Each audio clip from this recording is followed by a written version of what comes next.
It was many years ago. I was at back then it was called Great America. I think it still is. My daughter Bridget convinced me to go for a ride on that white wooden roller coaster. I think it's called the American Eagle or something like that. I hold an intense dislike for roller coasters. I have a tremendous fear of height. I've worked on it all my life to no avail. But in a misuse of my will and my unity powers, I says, you know what? These fears are just in your mind. Just have to see yourself visioning through this ride and getting off the ride. Glad that you went on it. For people like me, every time that roller, first of all, click, click, click, click, up, it's terrifying. And then you get to the top, and then you go whoosh like that. And at the bottom, I could feel every vertebrae in my spine compress. And then you go up this hill and you make this sharp turn, and there's no track in front of you. The track goes off this way, and in my mind, it's a done deal. This is going to go off the track, and we're all going to die. I mean, that's my experience of riding on a roller coaster. It isn't fun at all. When that ride was over, I'm trusting there were some people there who were glad it was over. I was ecstatic that it was over. I'll get back to that ride in just a minute. The title of my talk today is Using Your Power of Will. Just point and click. All we have to do to use our power and will, which is our deciding power, is point and click to what we want, and we can do it. In the June Science of Mind magazine, Reverend Dr. Ken Gordon tells a story about working in his office, and he hears this shriek come from his wife's office upstairs. So he runs upstairs and says, Deborah, what's wrong? And she's looking at a totally black computer screen.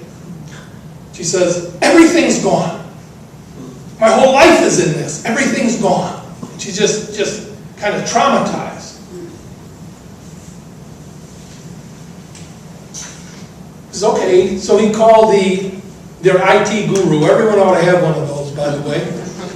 And upon calling him, he says, well, check the power cord. Birmingham says, oh yeah, it's probably the power cord, all right. So he goes back upstairs, and sure enough, he plugs in the power cord, the computer comes back to life. And I presume his wife, Deborah, did too. What I like about that story, it clearly shows that we can move from some temporary condition of being totally bought into problems and things we think we can't control and decide to move through them. Decide to find alternatives. Decide to find a new way. That's what the power of our will can do for us. Whether we're paralyzed by a dark computer screen or a roller coaster ride or anything else, our will can bring us through it. In the Unity booklet, The Courage to Imagine, Reverend Patricia Bass states that in order to be guided by Spirit, we must be willing to be still, willing to be present, willing to be open, and then have the courage to imagine. I would add another step to that. We must then be willing to follow, to make the decision to follow our imagination and our inspiration. We must decide to move forward. I suggest to you that our will is the ticket to our goals and our dreams and our aspirations. Because we need to decide to move into it. Our co-founder, Charles Fillmore, says that the will is the executive faculty of the mind, the decision-making power of the mind.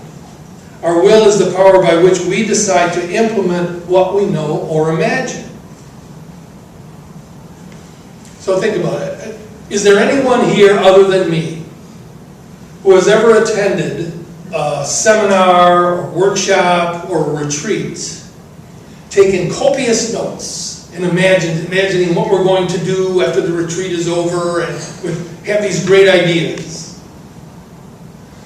Only to discover those notes 3 months later on some shelf as you're cleaning the shelf out or something, or on your desk, never having taken action on them. Anybody here else ever done that? Well, good, I'm not alone. For me, that's the result of me deciding I don't have enough time right now. It's me deciding that, I'll get to this later. And you know what? Later never comes. So I can use my will to move me forward, or I can use my will to keep me stuck right where I am, right there snugly in my little comfort zone. I think that's an example of having knowledge and inspiration isn't enough. I need to have the will to decide to move forward into it. Now, I can also use my will in positive ways. I'm standing here in front of you on a Sunday morning. I think that's a good thing. I hope you do too.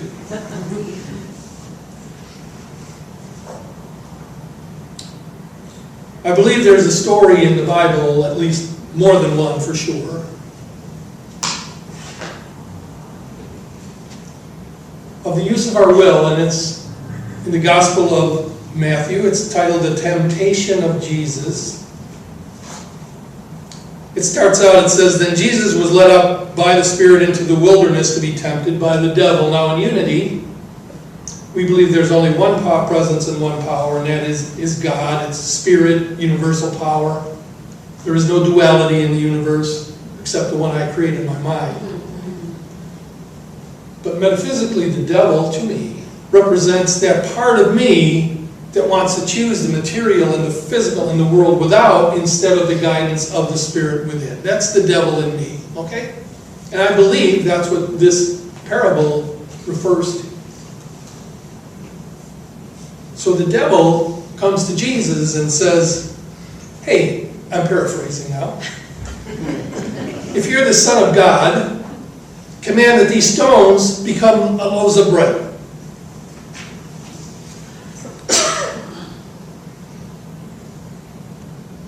But Jesus says, "Well, you don't live by bread alone, but by every word that comes from the mouth of God."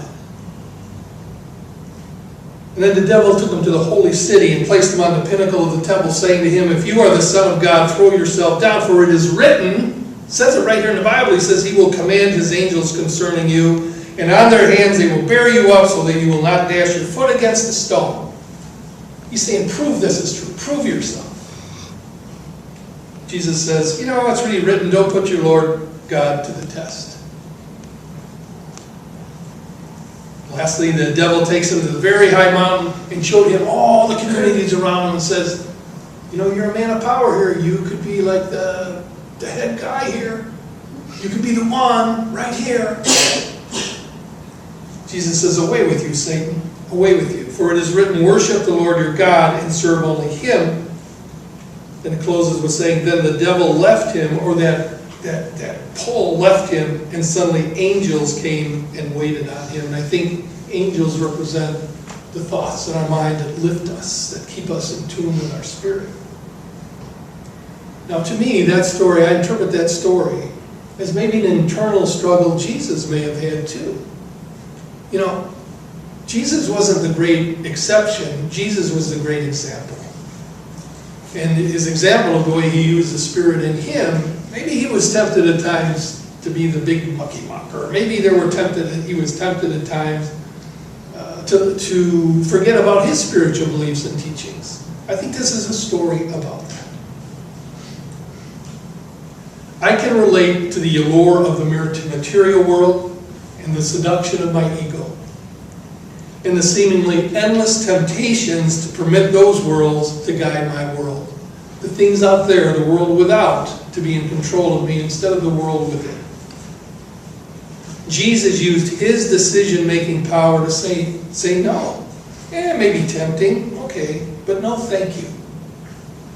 He's using the executive faculty of mind, the will to remain on track, the will to remain in a world of spirit.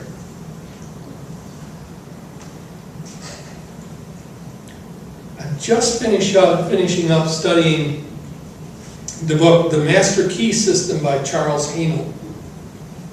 It was written in 1917. And in it the author says the only way to keep from going backward is to keep going forward.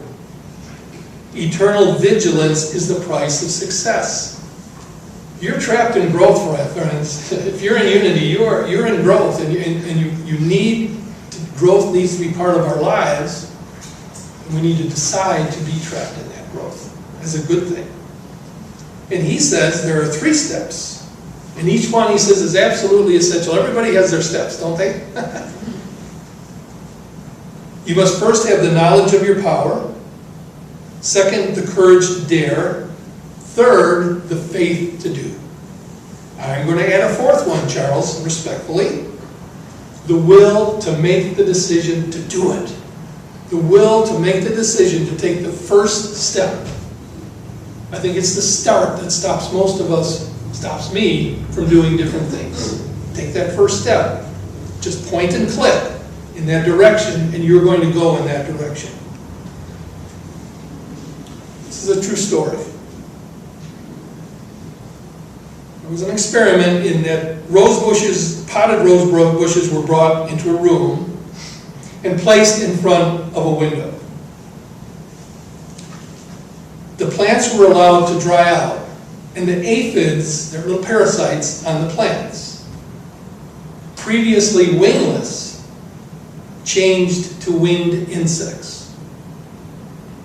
After the metamorphosis, the insects leave the plants and then fly off to some other form of sustenance. It's evident that these tiny insects found that the plants on which they were thriving were dead, and that they could therefore secure nothing more to eat or drink from the source. The only method by which they could survive was to grow wings and fly to another source.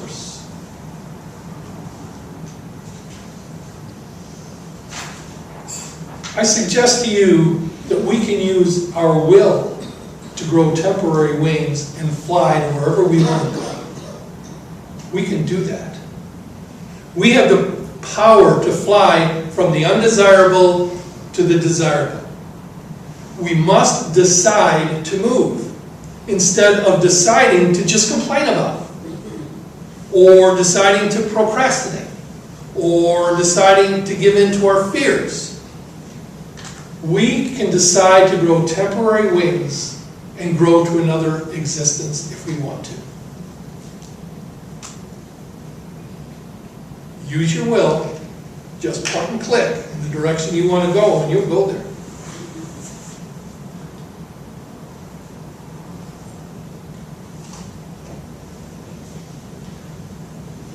The greatest loss in the life of Centers for Living minister Mike Hiroka was that of losing his dog, River. One day, River ventured out onto the road and had an unfortunate meeting with a vehicle. Now, Mike and his wife scooped him up right away and held him, but River died right there in their arms. Reverend Mike talks about how River would spend nights in their bed. You know, River slept with him and would wake him up in the morning with morning kisses and tail wags. And he says there was just a part of him that couldn't get over losing River. The grief was so deep. And yet at times he felt guilty about that. You know, the old, well, it's just a pet, you know, get over it kind of thing. No. This was a tremendous loss to Mike. And sometimes he says he still tears up when he walks in the door and looks down and River's not there wagging his tail and giving those lessons in unconditional loves that pets like him can give us, can provide. And now, Mike cherishes those moments of deep sadness and grief that wash over him. He says, when I feel into them, I feel a sense of connection with anyone who has ever experienced loss. He says right there, in those pangs of grief and sadness, he experiences the divine. For me, that story is about Mike deciding. About Mike deciding, using his will to see rivers lost, certainly has something to grieve. You don't ever want to give that up, But also something by which the divine can be experienced. Mike decided to see rivers' death differently, regardless of what others might think. Someone once said, "We are free agents in the possession and use of the faculty of our will." The power inherent in the will includes the freedom to act contrary to one's own motives, inclinations, or tendencies. So I can use my will to work through my family system message, my cultural messages, whatever messages I have that just don't serve me. My will can break through that because I can decide to see things differently, just as Mike did.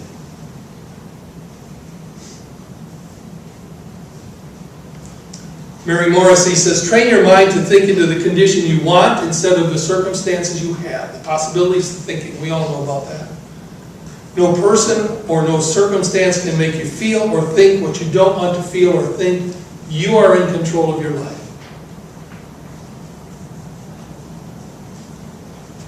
We can get into our vehicle and go anywhere we want from here to there. We can do the same thing in our mind. We can decide to go from here to there. We have that power within us. Just point and click. So I'm left wondering if maybe there's some of us here today in this room who have been putting off deciding on something, or maybe taking action on something, maybe changing some existing circumstances, some relationships. Perhaps you've had a dream and you've avoided moving forward in that dream, avoided making that decision, even avoiding those little baby steps that are necessary when you first want to move toward a dream.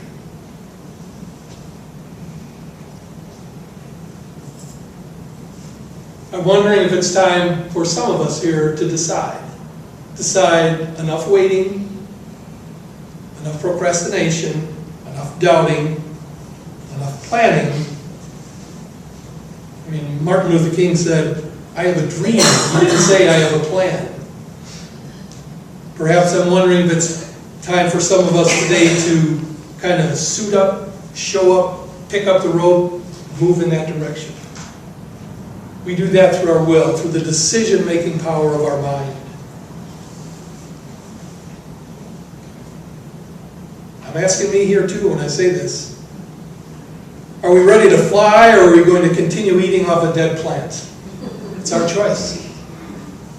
Decide to fashion the tools by which you may build for yourself any condition you desire. Make that decision.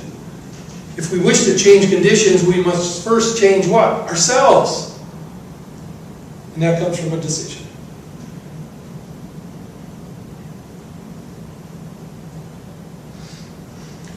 I made a decision 3-4 years ago to try to revive something that was really popular back in the 80s, and that was firewalking. Anybody here ever firewalk? Walk on the hot coals? Yeah, a few people have. Terrific.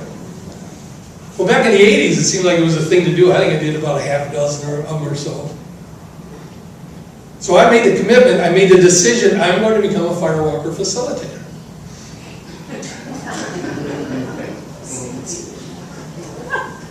And the training was intense.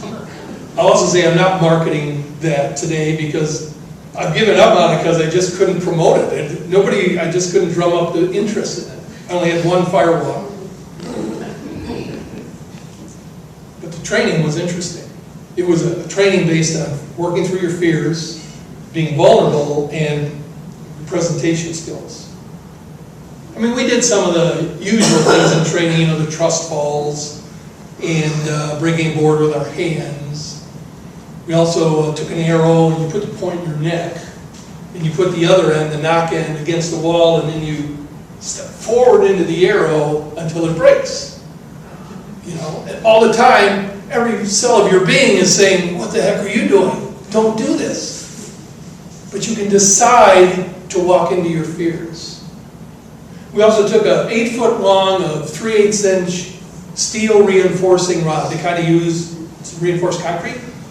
And I put one end in my neck right here in the soft part, and my partner, I remember her name was Kaylee, put the other end in her neck. And then when we both kind of give ourselves a nod, you step forward towards each other and bend the rod.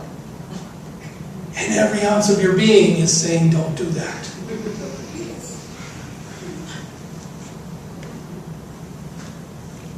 And there was one exercise, one challenge they gave us that impacted most everyone there beyond what you would expect, and it was the broken glass walk.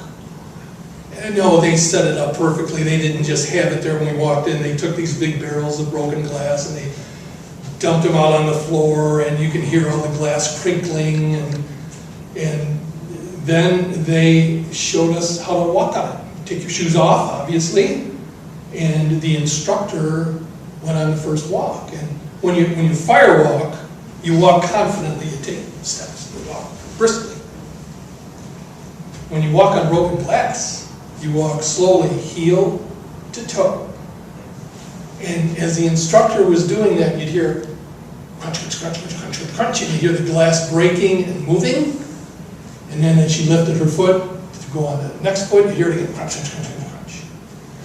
My heart was in my throat. I was really scared, as were many others. And I recall one of my other candidates standing before that line of broken glass. It was about 10 feet long, but it felt like 10 yards long in your eyes. Weeping, sobbing uncontrollably, wanting so badly to take that first step, but saying, I've never been taught to do this, or I've been taught not to do this, and just struggling. After 5 minutes, she stepped away. In that environment, it was okay to do that. Okay, a very supportive environment. We each had our turn on the glass, and as you step into it, you'd hear that crunch, crunch, crunch. You'd feel the glass move under you, and then you'd sink into it a little bit. And I remember after my second step, there was still some glass stuck to the bottom of my foot, and I thought, oh God, what's going to happen here? And it was scary. But we all did it, and then Diane stepped back to the head of that broken glass walk. Crying, scared, she took that first step and then every other one it required to finish that 10 feet of broken glass walk.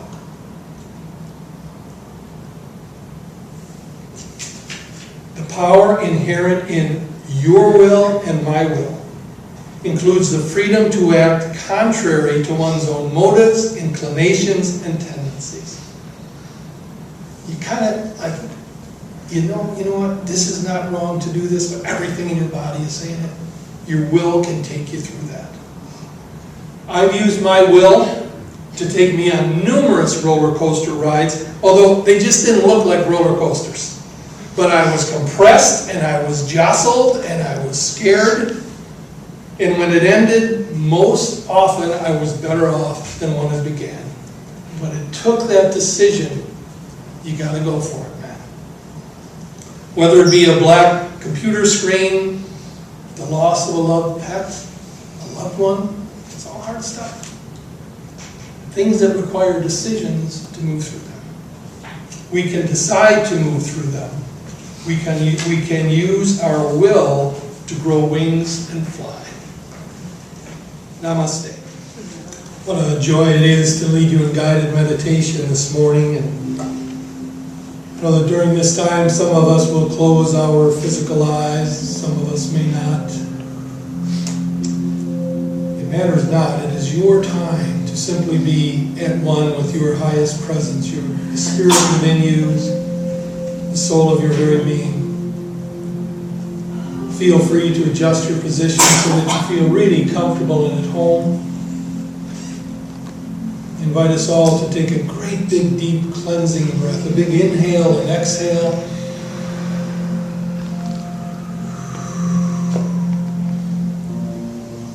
Maybe let our shoulders sink a little bit.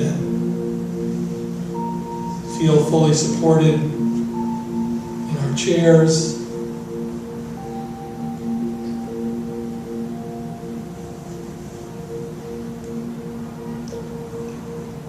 And this morning I invite us all to allow the song of our souls to sing to us.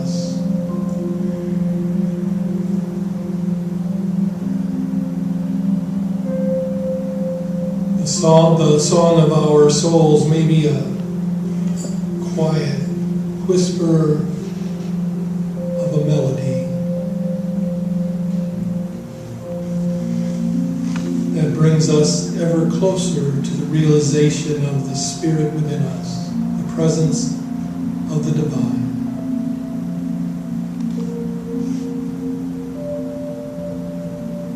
Hear your song.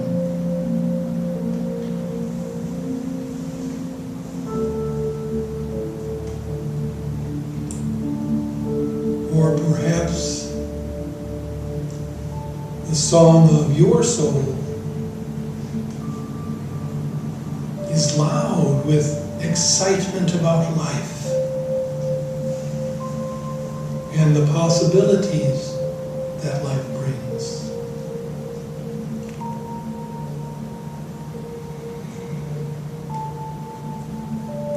Or perhaps both.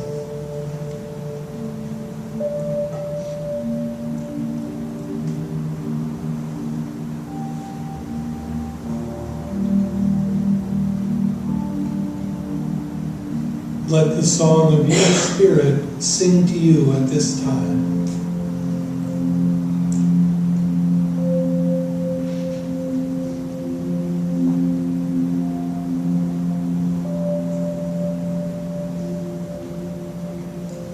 Let us listen to the song of our soul in the quiet of silence.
Perhaps the song of our soul may sing to loved ones who are no longer with us,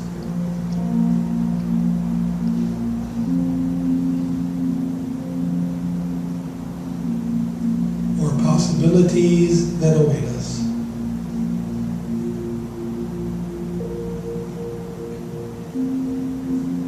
Today I listen to the song of my soul.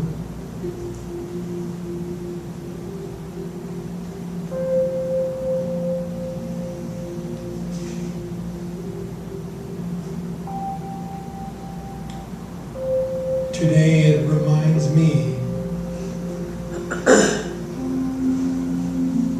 that I am simply the presence of God standing before you as me.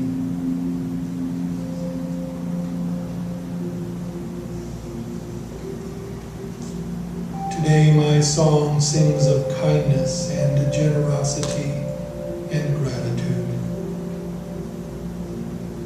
and of love and possibilities and so much more.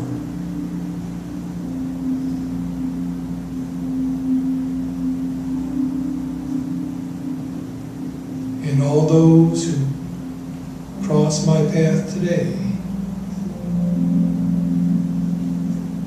will be uplifted as the result of the song of my soul.